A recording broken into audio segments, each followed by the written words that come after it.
material I'm going to be presenting, I actually presented here almost 2 years ago. We got a lot of new faces here, some questions have come up, and I would say if I had one sermon that I could give to the world, this would be the sermon. Not to underestimate how important I think this is.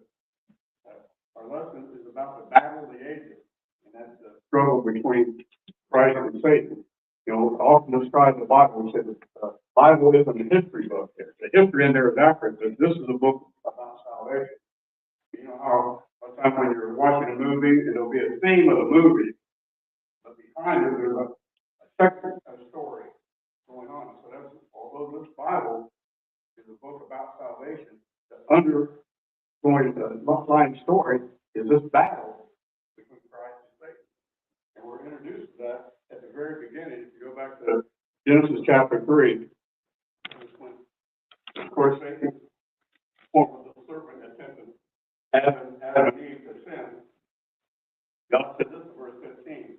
He said, I will put enmity between you and the woman, between your seed and her seed. He shall bruise your head, and you will bruise his heel. So he introduced that struggle, put enmity between Christ and Satan. And he predicted that one day Satan would cause a blow. Christ, he would bruise him on the heel, but more importantly, Christ will bruise or crush the serpent's head. Now, Satan, we know, is a fallen angel. We know that we learn the truth from God's word sometimes in a pure places. Like last week, we talked about when Paul was writing to Timothy about the qualification of elders. He made a comment. He said that when you choose elders, do not be somebody young and inexperienced and not a novice, but being lifted up with pride, they fall into the same condemnation as the devil. So do we have to guess why Satan fell? No, it's the devil. But Satan fell because of his pride. Now, we see very little of Satan in the Old Testament time. He appears in the Chronicles in the time of David, near the end of David's life. It says that Satan moved David to sin in numbering the people. He said, what's wrong with that? That's what he and the king did. They wanted to count their forces and chariots to see how powerful, how strong they were. But did David need to do that? No. As long as God was on his side, when he gave the command, his general, his commander, Joab, even said, why do you want to do this? But the king's word prevailed, and so David sent a number of people, and as a result, Israel was slain. We see him most famously or commonly in the book of Job. In the first chapter, it says there came a day when the sons of God came to present themselves before the Lord, and says Satan also came among them. And he began to do the word Satan means accuser or slander, and that's what he does. We always see Satan there to oppose God's people, to slander and accuse. And when God said to Satan, where did you come from? He said, we're going to and fro on the earth, we're going back and forth to this. God said, if you see my servant Job, he's perfect and upright. He don't serve you for nothing. He only serves you because he blessed him so much. So God allowed Satan, as we know, to sin Job. And we see him one more time in the Old Testament, in the book of Zechariah. This was after the time of captivity, when people had come back to the land of Palestine. Remember, after captivity, there's only 3 prophets. Haggai, Zechariah, and Malachi. Well, in the book of Zechariah, Haggai, like it's a short, simple book, very easy to understand. Zechariah, not so much. It's the 14th chapter that's full of dreams and visions. It's been called the Revelation of the Old Testament.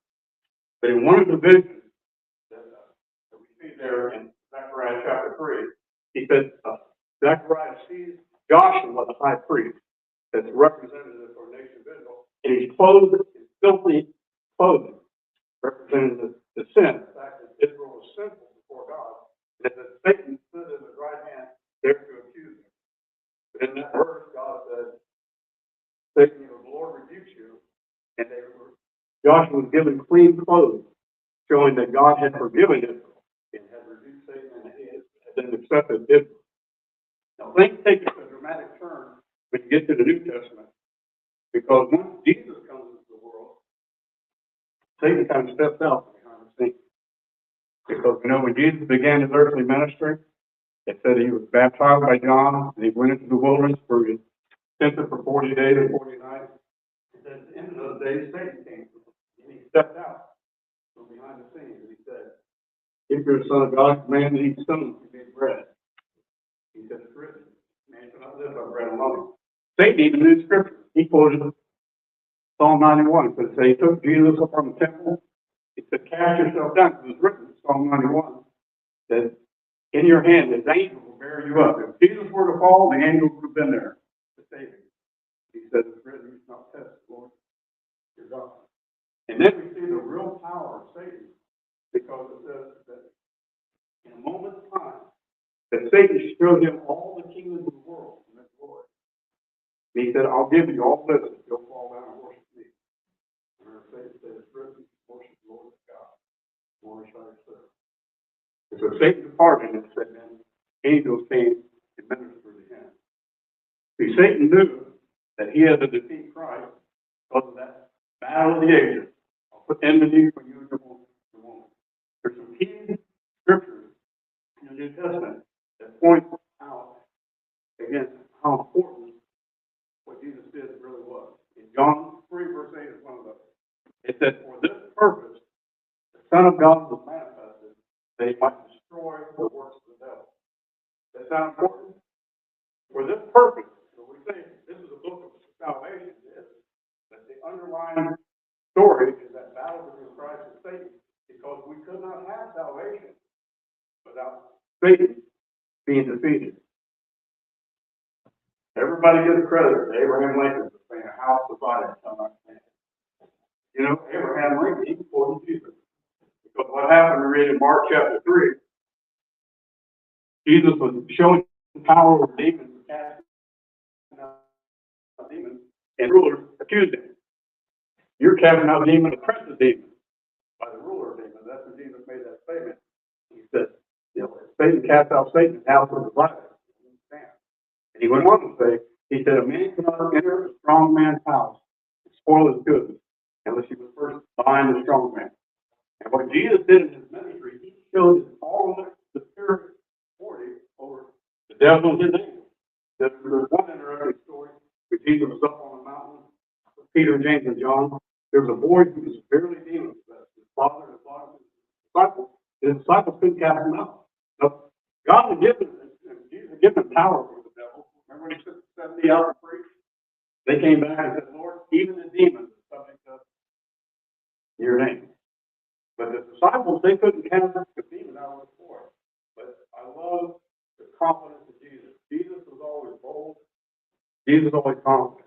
When they said, we brought the boy to your disciples, and they couldn't cast him out. He said, bring him to me. He didn't hesitate. And of course, and later he explained to the disciples, this was a case of severity. He said, this kind only comes out with prayer and fasting. But did Jesus have any problem? Not at all. You know, there's another verse that AC was all around us this morning in Bible class. John chapter 12. This is a very important chapter when it comes to this battle between Christ and Satan. Because I draw a little controversy. I know Linda has raised her eyebrows at me a couple weeks ago. Because I tell people that Satan wasn't cast out of heaven until New Testament time. They're like, no. Satan was cast out of heaven, that's why he went down there to the garden. And Adam and Eve. I'm glad to know. I don't think it was, because what we've already seen in the scripture is Satan had access to heaven and earth. Even in the book of Job, what it says, when the Son of God came to present himself before the Lord, Satan came in among them. There's a verse that kind of seems like it happened in the past, and that's when he sent those 70 out to preach.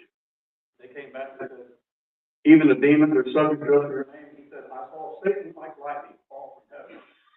Never seemed like it, but that's what we call the prophetic future. Like Jesus seeing that happen.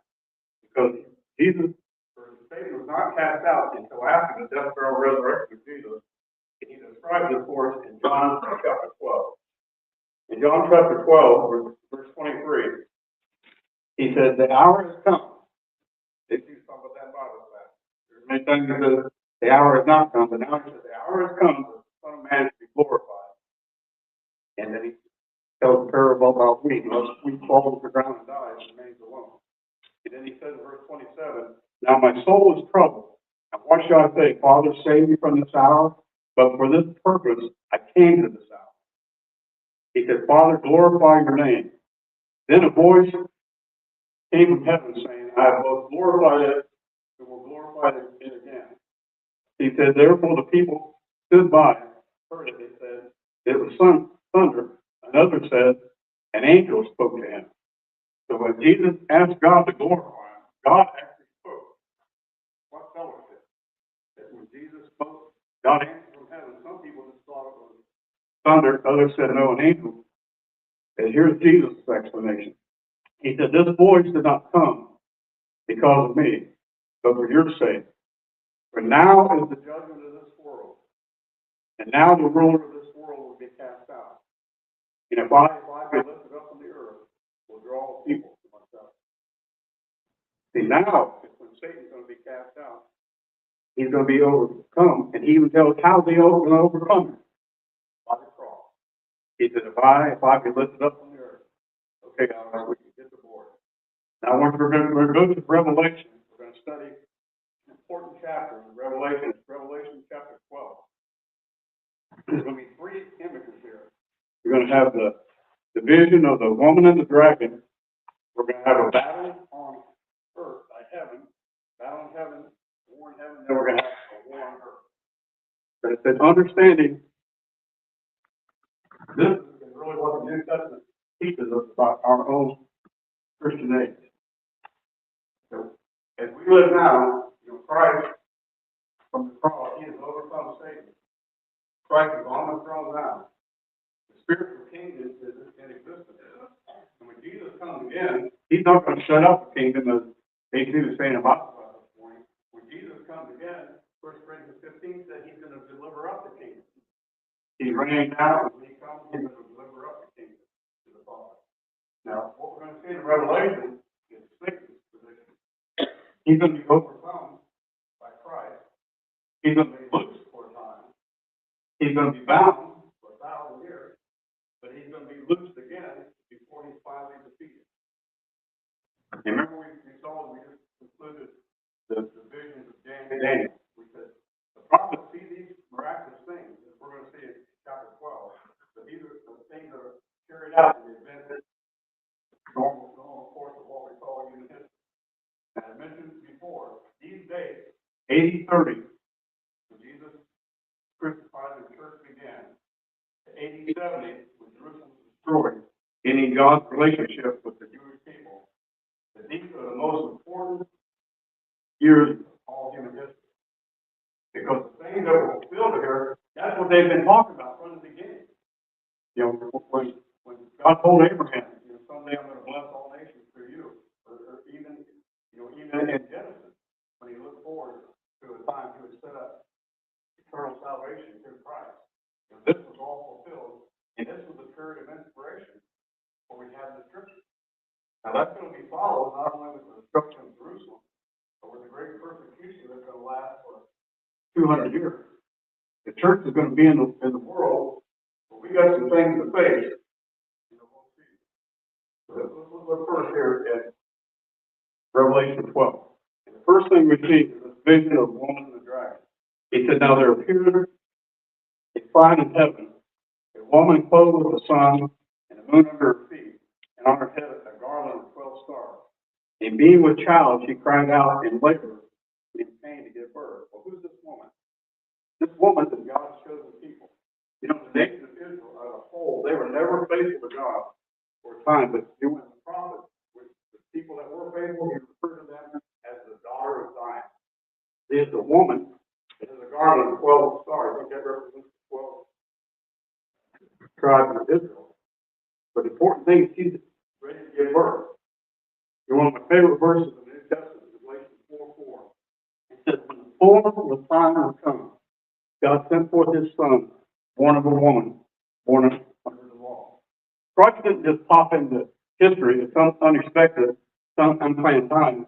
Christ came into the world at exactly the right time to fulfill all the promises that he made. It's the fact that John in this vision, again, these visions, they see these wild things, but they're carried out in the course of normal history. But he was ready to give birth because it was time for Jesus to come into this world. The next verse doesn't take Solomon to figure these out. It says, and another sign appeared in heaven, a great fiery dragon, having 7 heads and 10 horns, 7 diadems on his head, and its tail drew a third part of the stars of heaven, and threw them to the earth. And the dragon stood before the woman, who was ready to give birth to devour her child as soon as it was born. Again, it doesn't take Solomon to figure out who the dragon is. There's Satan. And one of the scripture things, the Bible refers to the fact when Satan rebelled, he didn't rebel alone. He said, when Jesus talked about hell, he said it was prepared for the devil and his angels. So here you have the dragon, and says his tail drew a third part of the stars. He cast it out, that represents the other demons, the angels that fell with Satan. And it said that he is there ready to devour the child as soon as he was born. Now, when Jesus was born, did the people literally see a fire red dragon and all that? No. But you know what we did see? We saw a wicked king. King Herod. That's right.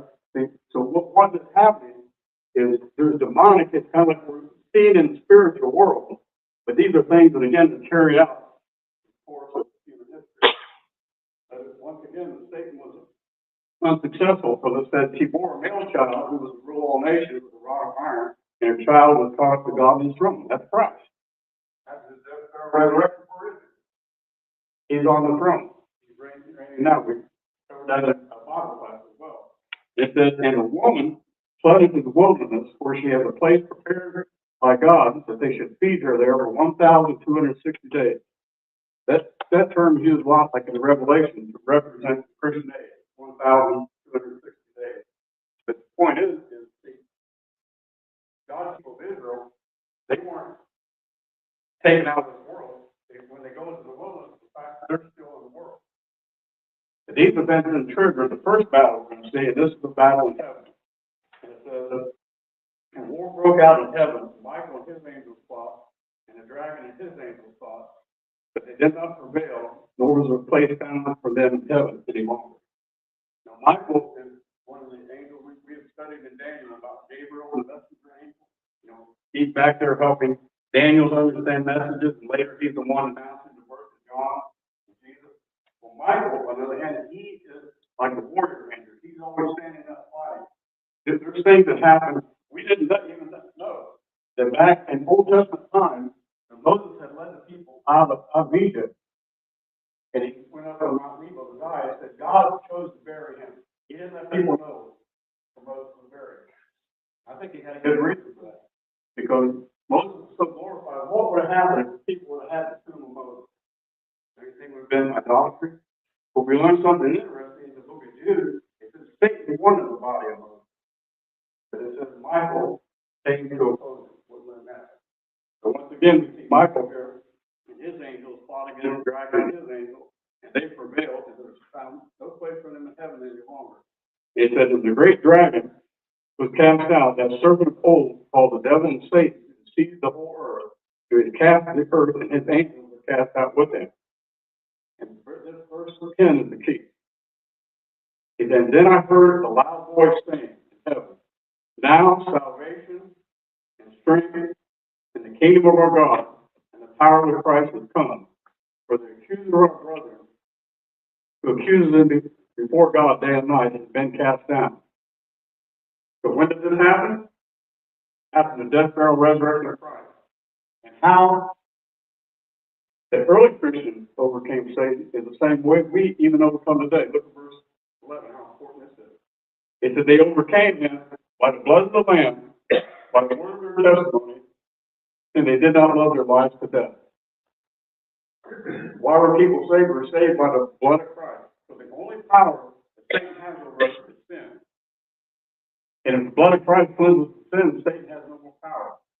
And they overcome him by the word of their testimony. What did Jesus say? If you confess me before man, I'll confess you before God. And he said, and they love not their lives to death. What is our commitment to Christ shall be? I saw a story in recent times. 20 missionaries doing construction work.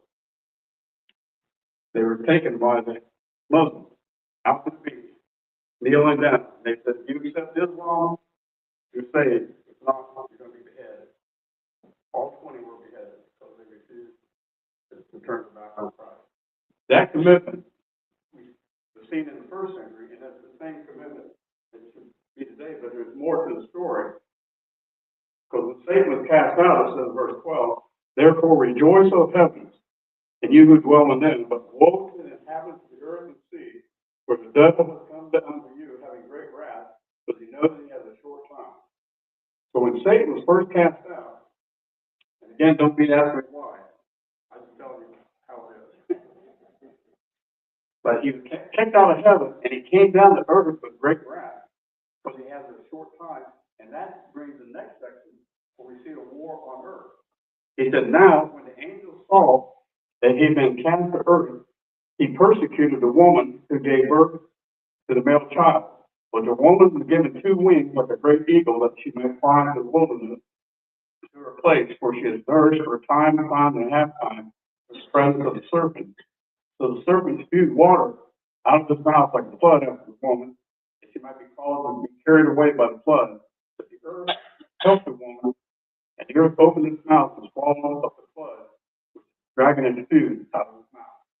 So when he came down with great wrath, he persecuted the woman. Well, who is the woman? That was the Jewish people. So it was through them that Christ came. And what does world history tell us? That there was a persecution like none other. In AD 70, millions of Jews were killed, and Jerusalem and the temple were destroyed. Now, God still protects the Jewish people are still in the world. They're in the wilderness. And he might again bring floods and persecution or whatever after them, but they're still here. And that's why we should never be anti-Semitic. We should always support the Jewish people. Now, don't be mistaken. There's only one way to be saved. That's through Christ. The Bible, the gospel of God's power to save the Jew first, and also the Greek. But at the same time, we can't despise the Jewish people because they're part of our lineage. And we came into the world through the chosen people. And then there's a kind of a shift in the very last verse. So Satan came down with great wrath, and he wanted to persecute the woman, this is God's people, the Jews. But he said, and the dragon was enraged with the woman, and went out to make war with the rest of her offspring, who keep the commandments of God and have the testimony of Jesus. Who's that? Christians. The offspring of the woman, he went to make war with the offspring who keep the commandments of God and have the testimony of Jesus. That's Christian. And that is the first 200-year history. We know at the time that the Revelation was written. The very first chapter, John says, I, John, am your brother in the kingdom and in the tribulation. So when John was writing in the first century, they were already experiencing tribulation. Tribulation is something going to happen in the future. They were going through it. He said, I'm your brother in the kingdom and in the tribulation.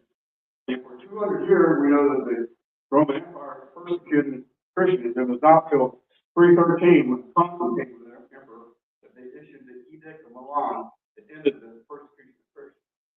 That wasn't necessarily a good thing because the church leaders then became more political and spiritual. That's how we got the Roman Catholic Church. That's another lesson. But here we see that what is described in chapter 12 is keep in harmony with God's plan. And there's one more place we need to go to finish up, and this is Revelation chapter 20. Now, my contention is that most of the Revelation, it has to do with the persecution of the church under Rome and the fall of Rome. You know, the woman sitting on the beach, you know, the 7 hills and all that, I think represent Rome. And Rome being fall, eventually destroyed, and people mourning because the great city had fallen. Then things shifted after they talked about the fall of Rome in 18 and 19. Chapter 20 is, I think, the only part of Revelation that's futuristic and something that really bears on us today. Now, the first 3 verses of the binding of Satan, he said, then I saw an angel coming down from heaven with the key to the bottomless pit with a great chain in his hand. And he laid hold of the dragon, the serpent of old, the devil, and Satan, and bound him 1,000 years, and cast him into the bottomless pit, and shut him up, and set a seal on him, so that he should not deceive the nations any more until 1,000 years were finished. But after these things, he must be released for a little while. Once again, don't ask me why. It's just the way it is. That Satan, he was cast out, he came down with great wrath that was manifested in the persecution that Jewish people and Christians had to endure. But he tells us for the majority majority of the Christian age, Satan's going to be bound. Another thing that's interesting, when they refer, like the woman was in the water for 1,260 days, when they refer to the Christian age, it's 1,260 days. But how long is Satan bound? 1,000. See, he's not bound the whole Christian age, but for a big portion of it. And this is where we have the only description of a 1,000-year reign. Again, it's not going to be anything that's going to happen. But he says in verse 4, I saw the souls of those I saw thrones, and they sat on them for judgment was committed to them. And I saw the souls of those who had been beheaded for the witness of Jesus and for the word of God, who had not worshipped the beast or his image. That's, I think, the Roman Empire and emperor worship. He said, and had not received the mark on their forehead or on their hands. And they lived and reigned with Christ 1,000 years. To just give you a little insight into that, when they talk about the mark of the beast, they said it's the number of man. 7, as we know, always represents divinity, perfection, God. 7. Man was created on the 6th day and falls short of God. So what it was is in New Testament time, you had to worship Caesar as God. For the Gentile people who already used to worship in idols, that wasn't any big deal. But for Christians, okay, and the fact he said that you could receive the mark on your forehead or on your hand. That is, some people may really believe that Caesar was God, and others knew he wasn't, but they went along with it for profit or whatever. And so, but what we see here is that who's living and reigning? There's nothing about the reign on earth. He said, I saw the souls of these people that have been persecuted for Christ, and they're the ones who live and reign with Christ 1,000 years. So after this great persecution, as Christ is reigning in heaven, see, these persecuted souls are exalted. And then we get to the end, he said, but the rest of the dead did not live until 1,000 years were finished. This is the first resurrection. Blessed and holy is he that has part in the first resurrection. For such the second death has no power, but they shall be priests of God in Christ and shall reign with him 1,000 years. Again, because of Christ, death is nothing for us to be feared. In the Revelation, it says, blessed are the dead, because from now on they rest in their labors and their works follow them. There's nothing to be afraid of, and that's what he's saying about these souls. But then he had already predicted that Satan would be released for a little time. It said, now when 1,000 years have expired, Satan will be released from his prison and go out to deceive the nations which are in the four corners of the earth, Gog and Magog, to gather them together to battle, whose number is as the sand of the sea. And he went up on the breadth of the earth, surrounded the camp of the saints, the beloved city, and fire came down from God in the heavens and devoured them. So that's what's going to trigger the judgment, is when Satan surrounds the camp of the saints. So we have to say what is being described here, and what's being described here very easy is a spiritual battle. It says that Satan, when he's released from his prison, he's going to go out and deceive the nation. He's going to gather Gog and Magog. That's taken from images in the Old Testament. Gog was the king of Magog. They were the northern barbarians. So this is just a way of saying Satan's going to go out and gather the ungodly. He's going to surround the camp of the saints. What is the camp of the saints? The church. That's it. Right here. And where does the church live? All around the world. There's church in communist China, there's churches in Russia, there's, churches in South America, all over. And so what the Revelation is describing for us is a spiritual battle. Now it says, I'm going to leave the fact finding and give you some opinion now. Because he said he's going to be released for a little season. He said, when is the little season? And this is my perception from studying Bible and studying history. This is where I put it together. Way back when man was trying to glorify himself at the Tower of Babel, what happened? God put limitations on man. He said he confused their languages so they couldn't communicate. He scattered them and put geographic limitations on them. When you think about it, the world existed like that for thousands and thousands of years. See? Even up until, let's say, it's only in modern times that we've been able to overcome the limitations that God put on man back there. So, as we say, although technology and things are good, there's always bad that come along. And it all started, James Watt, in 1770, when he visited the same minute. That's the first time in human history And man didn't have to depend on rowing or sail. They didn't even close when he was coming to America. Because there was a time the wind stopped, they were like stranded out in the land for days. They had to wait for the wind to pick up.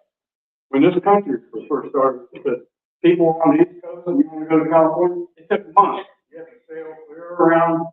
It took months to get to California. But once the steam engine, okay, now it's locomotive. Next thing you know, you can go across the country. We said that Abraham Lincoln had the first modern, like technical war, because he had a room in the White House. They had, of course, they had something called telegraph, and see, he could communicate with his generals in the battle, and because of trains, they could move supplies and like that.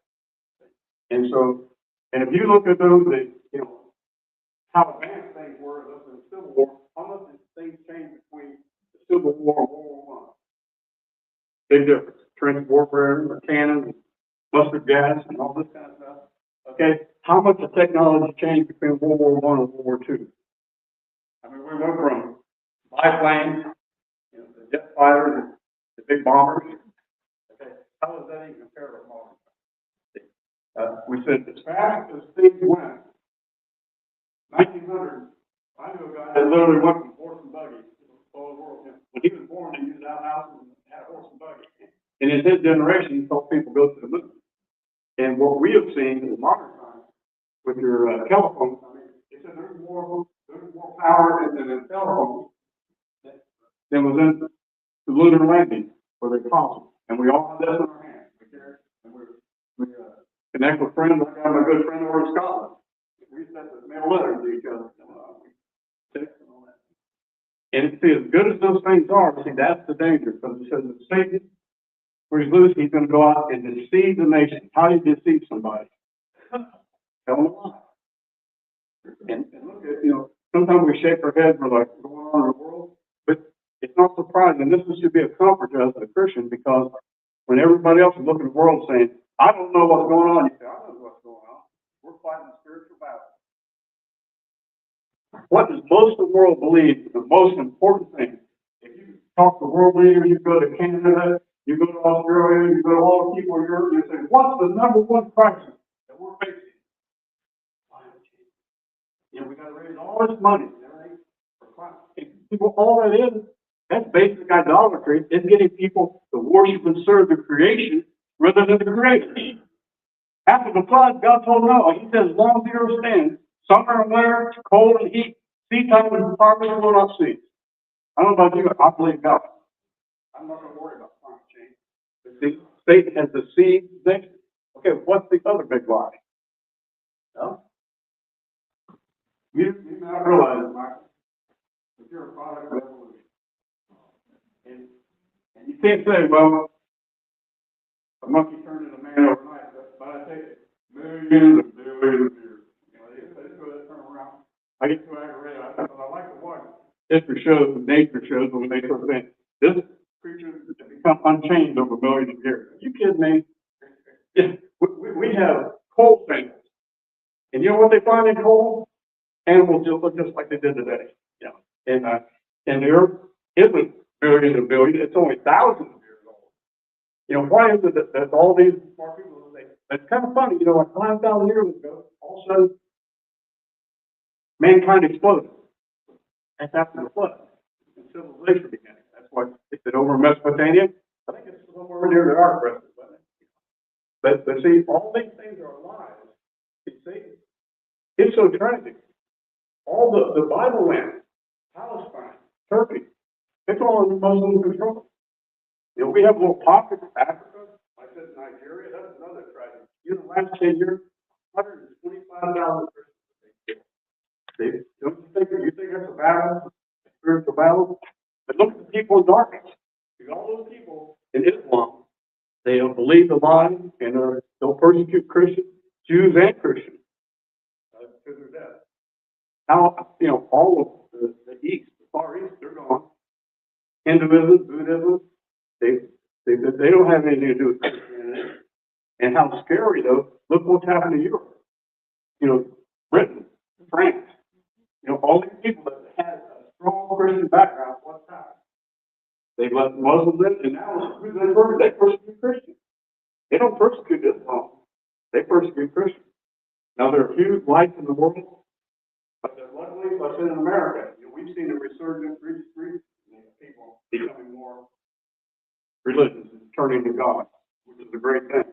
There's been a resurgence in South America. Some of the countries there are throwing off socialism and gone more for Christianity. So the thing that Islam and like socialism, that stuff attacks the fundamental family. The ideal of men being men and women being what? And family. That's the basis. God's two great institutions are marriage and the church. When God said a man should leave his father and mother and cleave to his wife, that's the foundation of society. If you don't have a strong society, there is no way the world can last. You see, the lie is to try and undermine everything that the Bible teaches. But this lesson shouldn't be a downer for us. It should be a great encouragement. Because even everybody, I don't care, even if they don't agree with me, anybody who studies Revelation will agree on one thing. That the main message of Revelation is what? Victory in Jesus. And see, that's how the story ends. Again, I don't know why God has allowed Satan to do this. Maybe it was a test or whatever, we don't know. But we know that ultimately, in chapter 20, when they surround the camp of saints, it says judgment's triggered, and earth is judged, and Satan is finally defeated. Another important verse is Hebrews, the book of Hebrews chapter 2, verses 14 and 15. He said, inasmuch as the children have taken of flesh and blood, he likewise shared in the same.